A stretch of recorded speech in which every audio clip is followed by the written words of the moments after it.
அனைவருக்கும் வணக்கம். நாம் தமிழர் கட்சி சார்பா திருவிக நகர் சட்டமன்ற தொகுதி சார்பா விவசாய சின்னத்துக்கு வாக்கு கேட்டு இங்க திருமண கூட்டம் போட்டிருக்கிறோம். கொஞ்சம் அந்த சாலைக்கு அப்பால உள்ள மார்க்கெட்ல உள்ளவங்களும் கொஞ்சம் ஒரு காது கொடுத்து கேட்டீங்கன்னா நல்லா இருக்கும். காலங்காலமா என் விரல் மாறாது, என் உடம்பு மாறாது, என் ரத்தத்துல ஊறி போச்சு திமுகவுக்கும் அதிமுகவுக்கும். அப்படி ஊறி போய் தான் இன்னைக்கு பிறக்கிற குழந்தைய சுகரோட பிறக்குது, சரக்கு அடிக்குது, கஞ்சா அடிக்குது. இன்னைக்கு அவன் கொடுக்குற 1000 ரூபாய் வச்சு நம்மளுக்கு ஒரு மாசம் ஊறுகாய் செலவு ஆகுமா? வீட்டுக்கு 4000 ரூபாய் கொடுத்தாருன்னா 70,000 ரூபாய் கொடுத்தா கூட வீட்டு செலவுக்கு ஆகுமா? இதெல்லாம் யாராவது யோசிக்கிறோமா? நம்மளுக்கு 4000 ரூபாய் கொடுத்துட்டாரு, மாநாட்டுக்கு போனா பிரியாணி, பிஸ்கெட், தண்ணி பாட்டில் அப்படின்னு ஒரு அம்மா எடுத்து பெருமையா காட்டுது. இதெல்லாம் மாறணும். அரசியல்னா விஜய் எப்ப வருவாரு, எடப்பாடி யாரோட கூட்டணி வைக்கிறாரு, எந்த கட்சிக்கு எவ்வளவு சீட்டு கொடுக்குறாங்க, இன்னும் பேரம் எவ்வளவு முடியல, அது அவங்களுக்கு எல்லாம் காசு இருக்கு. அவங்களுக்கு இருக்கிற நோய்க்கு அவன் வெளிநாட்டுல போய் மருத்துவம் பார்த்துப்பான், ரத்தத்தை சுத்திகரிப்பு பண்ணிப்பான், என்னென்னமோ பண்ணிப்பான். இன்னைக்கு நம்மள நோயாளியா மாத்தி, நம்ம உணவு முறையை மாத்தி, நம்மள ஒரு நடைபெணமா மாத்திரைகள் தின்ற ஒரு முண்டமா மாத்தி வச்சிருக்கிறாங்க. இதுதான் இன்னைக்கு அரசியல். சாராயம், கஞ்சா, போதை, குடும்ப சீரழிவு, தனி மனித ஒழுக்கம், இது மாறணும்னு தான் நீங்க யோசிக்கிறீங்க ஒழிய ஏன் எங்கிட்டு போனா நம்மளுக்கு என்ன? இப்ப ஈரான் அமெரிக்காவை தாக்குது, அமெரிக்கா ஆப்கானிஸ்தானை தாக்குது, அவன் இவனை தாக்குறான். இப்ப மோடி ஒரு அறைகோல் விட்டாரு 2 நாளைக்கு முன்னாடி, திரும்ப லாக்டவுன் வரும், எல்லாரும் பதறுங்க, பதட்டமா இருங்க அப்படின்னு. உலகத்துக்கே சோறு கிடைக்கலனா கூட சோறு போடணும். எத்தனை போர் வந்தாலும், 5ஆம் உலக போர், 10ஆம் உலக போர் வந்தாலும் போடணும்னா கொஞ்சம் யோசிச்சுன்னா விவசாய சின்னத்துக்கு தான் போடணும் நீங்க ஓட்ட. எப்படா நீங்க போடுவீங்க அப்படின்னா, நாங்க விவசாயம் சார்ந்து, இயற்கை விவசாயம் சார்ந்துதான் தொழிற்சாலைகள் ஆரம்பிக்கிறோம், அது சார்ந்துதான் அனைவருக்கும் அரசு வேலை வாய்ப்பு அப்படின்னு சொல்றப்ப எல்லாத்தையும் விளைய வச்சு நம்மளே வச்சுப்போம்.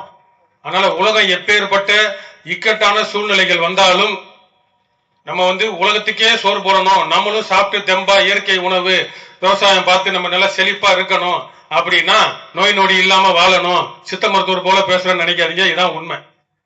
இதுதான் இன்னைக்கு அரசியல். இத புரிஞ்சுக்கோங்க. இன்னொன்னு, உங்களுக்கு சட்டமன்ற வேட்பாளர் தாயகம் கவி நினைக்கிறேன் ஐயா, அவர்கிட்ட எல்லாரும் சொல்லுவாங்க ஒரு தடவை அவருக்கு ராசிப்பா ஜெயிச்சிருவாருப்பா. அப்ப நம்மளுக்கு ராசி கஞ்சா அடிச்சு ரோட்டோரமா படுத்திருக்கதா நம்ம ராசியா? என்ன ராசி அவருக்கு?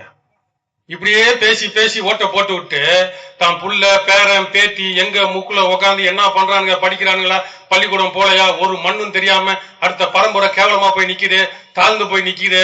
நம்ம சுயமரியாதை இழந்து நிக்கிறோமே, சித்தப்ப பெரிய ஜட்டி இல்லாம ரோட்ல படுத்து கிடக்குறானே, அதெல்லாம் கேவலமா தெரியலையா நம்மளுக்கு? இந்த மானம் கெட்டவங்களுக்கு இன்னும் நம்ம ஓட்டு போட்டு இதெல்லாம் பண்ணிட்டு இருந்தோம்னா இன்னும் படுமோசமா படுங்கேவலமா தான் நம்ம போய் நிற்போம். இதுதான் அரசியல். ஓட்டு கேட்டு போறப்ப சினிமாக்காரனுக்கு எல்லாம் போடாதீங்க, பெரிய பெரிய ஆளுங்க வந்தாங்கன்னா உங்களால வர முடியாதுன்னா என்ன? சினிமாக்காரனா உங்க ஆளு யாரு? யாரு? கிளவியும் கேக்குது, குமரியும் கேக்குது. எம்எல்ஏனா என்ன, சட்டமன்ற உறுப்பினர்னா என்ன, பிரச்சனைகளை பேசுனா ஒப்பாரி வச்சா காது கொடுத்து முதல்ல கேட்கணும். இதுதான் தகுதி. காது கொடுத்து இது வரைக்கும் எவனாவது கேட்டிருக்கானா? இந்த சண்டையில போறவங்க, உங்க தாயகம் கவியா இருக்கட்டும், இதுக்கு முன்னாடி இருந்த எம்எல்ஏ நீலகண்டனா இருக்கட்டும், எவனா அவரை யாரா இருக்கட்டுங்க, எத்தனை முறை பார்த்திருக்கிறீங்க? எந்தெந்த சம்பவத்துல பார்த்திருக்கிறீங்க? வெற்றி பெற்று ஜெயிச்சு கை காட்டிட்டு வேணா போயிருப்பாங்க, இல்ல மத்தபடி வேற எதுக்காவது வேணா போயிருப்பாங்களே ஒழிய ஏதாவது மக்கள் பிரச்சனை போராட்டம் எம்எல்ஏ நின்றுக்கிறாங்களா? அவங்களுக்கு ராசி, இந்த ராசி எல்லாம் பாத்தீங்கன்னா நம்மள ஓசி தான். அவங்க சொல்லிட்டாங்க பாரு, ஓசின்னு பொண்ணுமுடி சொல்லிட்டாரு, ஓசியாவே வச்சு நம்ம சோழியை முடிச்சிருவானுங்க. அதனால கொஞ்சம் புரிஞ்சுக்கோங்க. எம்எல்ஏனா நம்மளோட பேசணும், நம்ம பிரச்சனைகளை காது கொடுத்து கேட்கணும், கொஞ்சமாவது அவங்களுக்கு எழுத படிக்க தெரிஞ்சிருக்கணும், அவங்களால முடியலன்னா கூட எங்க போய் இதை அணுகுனா தீர்வு கிடைக்கும்னு சொல்ல தெரிஞ்சுக்கணும். இந்த அடிப்படை தகுதி உள்ள வேட்பாளர்கள் நாம் தமிழர் கட்சி தான் இன்ன வரைக்கும் நிப்பாட்டி இருக்கு. அப்படின்றப்ப அதுவும் நம்ம குடும்பத்திலிருந்து நம்மில் ஒருவரா பல பேரை நிப்பாட்டி இருக்கு அப்படின்றத யோசிக்கணும். இப்ப நம்ம தொகுதி திருவிக நகர் தொகுதி பாத்தீங்க அப்படின்னா இஸ்லாமியர்களும் கொஞ்சம் அதிகம் இங்க பகுதியெல்லாம். இப்ப இஸ்லாமியர்லாம் கிறிஸ்தவர்கள் எல்லாம் பாத்தீங்கன்னா எங்க தொகுதியில ராஜசேகர் பெரம்பூர் தொகுதியில் என்ன பண்றாருன்னா, ஆசியாவிலேயே நம்பர் 1 குப்பை தொட்டி, குப்பை மேடு, குப்பை கிடங்கு, அதுக்குள்ள 3 ஏக்கர் 3 மதத்துக்கு ஏற்பாடு பண்றாங்களாம். 10 வருஷமா ஏற்பாடு பண்ணி அதை கல்றேன்னு கொடுக்குறான். எப்படா செத்தவனை போய் நம்ம போய் ஒரு ஆசுவாசப்படுறதுக்கு, ஒப்பாரி வைக்கிறதுக்கு, கிறிஸ்தவர்களும் இஸ்லாமியர்களும் கல்ற நாள்லாம் கொண்டாடுறப்ப அங்க போய் எப்படி நிம்மதியா இருக்க முடியும்? அந்த பீக்காட்டுல, அந்த கல்றை காட்டுல 100 அடி மேல குப்பை நிக்குது. இதை பெருமை பீத்திக்கிட்டு இதை போய் இந்த பாஸ்டர்ஸ், இந்த முஸ்லீம்ல இருக்கிற மசூதியில இருக்கிறவங்க எல்லாரையும் கூட்டிட்டு போய் அது ஒரு விழா நடத்துறான், ஓட்டு போடுங்கன்னு. பீக்காட்டுல நம்மளை புதைக்கிறதுக்கு அவன் ஓட்டு கேட்கறான். என்ன பண்றது? யோசிச்சு பாருங்க. முடிஞ்சோன்னா நான் பாத யாத்திரையா போய் பாருங்களேன். இஸ்லாமியர்கள் கிறிஸ்தவர்கள் யாராவது இருந்தீங்கன்னா இந்த ரம்ஜானுக்கு எங்கேயாவது கோயிலுக்குள்ள போறது, ஈஸ்டருக்கு பாத யாத்திரை எல்லாம் போவாங்க, குட் ஃப்ரைடேக்கெல்லாம், துக்க நாளுன்னு. அப்ப அங்கெல்லாம் போய் பாருங்க, எங்க நம்ம சுடுகாடு கல்றை எல்லாம் வச்சிருக்கான்னு பாருங்க, எல்லாம் பீக்காட்டா வச்சிருக்கான். அப்ப இதெல்லாம் யோசிங்க. இவ்வளவு நாளா இஸ்லாமியர்களுக்கு எல்லாம் பாத்தீங்கன்னா ஒரு தொகுதி 2 தொகுதி என்னமோ சமூக நீதியை காக்க போறோம், அதனால கம்யூனிஸ்ட் கட்சி முத்தரசன் சொல்றாரு, நாங்க எத்தனை சீட்டு கம்மியானாலும் நாங்க போக மாட்டோம், தாலி கட்டிட்டாங்க அப்படின்னு சொன்னவரு அங்க புதுச்சேரியில வச்சு செய்யறான். விடுதலை சிறுத்தைக்கு திருமாவளவனுக்கு கொடுத்த சீட்டுல காங்கிரஸ்கார வேட்புமனு தாக்கல் பண்றான். அங்க மோடி பூந்துட மாட்டானா? RSS வந்துடாதா? என்னடா படலங்க உங்களுக்கு? முஸ்லீம்களுக்கு 2 சீட்டு 1 சீட்டு, திருமாவளவனுக்கு புதுச்சேரியில கொடுத்த சீட்லயும் காங்கிரஸ் நிக்க வைக்கிறேன்னா என்ன மண்ணாங்கட்டிக்கு இந்த காங்கிரஸ் நம்புறீங்க, ராகுல் காந்தி நம்புறீங்க? நீங்க இன்னும் உட்காந்து இந்த பழைய பஞ்சாங்கத்தை பாடிட்டு தான் என் வரல மாறாது, நாங்கெல்லாம் குல்லா போட்ட முஸ்லீம், நாங்கெல்லாம் கிறிஸ்டின்னு பீட்டிக்கிட்டு இருந்தீங்கன்னு வச்சுக்கோங்க, நாசமா போயிருவீங்க. இந்த அரிய வாய்ப்பை விட்டுறாதீங்க. தமிழ்நாட்டிலேயே 25 பேருக்கு மேல இஸ்லாமியர்கள் கிறிஸ்தவர்களை நிப்பாட்டின ஒரே கட்சி நாம் தமிழர் கட்சி தான். உங்க பிள்ளைங்க எழுந்து வர்றது நீங்க வாய்ப்பு கொடுக்கல அப்படின்னு வச்சுக்கோங்களேன், நீங்க கும்பிடுற அல்லாவும் இயேசுவும் உங்க பாவத்தை மன்னிக்கவே மாட்டார். என்னடா இந்து மக்களை பத்தி பேசல, இந்துல நம்ம சந்தில தான் உட்கார வச்சிருக்கான், மத ரீதியா நம்மளை பிரிச்சு கூறு போட்டு நம்மளை சீரழிச்சுட்டான். சரியா? இதெல்லாம் புரிஞ்சுக்கோங்க. இதுதான் இன்னைக்கு அரசியல், இதுதான் இன்னைக்கு பேசும் அரசியல். நாக்கு வறண்டு போயிருக்கு, பரப்புரை முடிச்சுட்டு வந்தா உடனே ஏத்திட்டாங்க, நாக்கு வறண்டு போயிருக்கு, தண்ணி வேணும், இதுதான் அரசியல். எங்க தொகுதிக்கு விஜய் வந்தான்னா வராட்டினா என்ன? யாராவது செத்து போனா பனைவர் வீட்டு வாசல்ல போய் நிக்கணும்ன்றீங்களா? எங்களை காது கொடுத்து கேட்பாரா? ஏதாவது பேசுவாரா? மண்டையில மூளை இருக்கா? அப்ப வெறும் சினிமா மாயெல்லாம் பார்க்காதீங்க. நம்மளுக்கு வேலை நடக்கணும், நம்ம மக்கள் பிரச்சனைகளை காது கொடுத்து கேட்கணும், யாருக்கையாவது போய் புலம்பணும், ஒரு தீர்வு கிடைக்கணும்னு நினைச்சா கட்டாயம் விவசாய சின்னத்துக்கு தான் போட்டாகணும்.